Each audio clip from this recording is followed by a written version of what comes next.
Sir हे काय आहे सर इथे?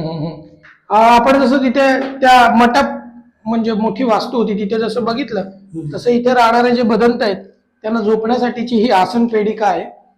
तर हिची उंची आजही म्हणजे 3.25 फूट म्हणजे 1 मीटरच्या आसपास असते.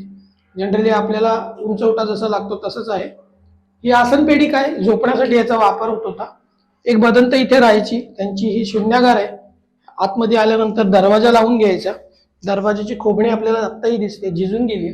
इथे 2 पाके दरवाजा होता आणि याच्यामध्ये ते राहायचे. शून्यागार आहे हा. इथे राहून ते चिंतन मनन करत असत. अशी ती खोली आहे. तर टिपिकल विहार जसा असतो तसा नाहीये हा. जो 3 भिंतीतून ज्या सेल्स असतात तसा नाहीये. तर समोर फक्त 3 खोल्या आहेत.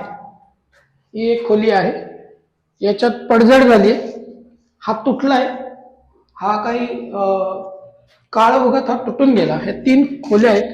ही एक खोली आहे, ही एक खोली आहे आणि बाजूची खोली आहे. हा सेल दिलाय आपल्याला. कुडा लेणीवर असाच सेल बघायला मिळतो. ही एक खोली आहे. सर या ठिकाणी आपल्याला दगडी आसन पाहायला मिळत नाही, याचं कारण? जे वयोवृद्ध जे बदंत होते ते तिथे राहत असतील आणि जे तरुण बदंत आहेत ते इथे राहत होते. ते खाली झोपू शकत होते, त्यांच्यासाठीची ती व्यवस्था आहे.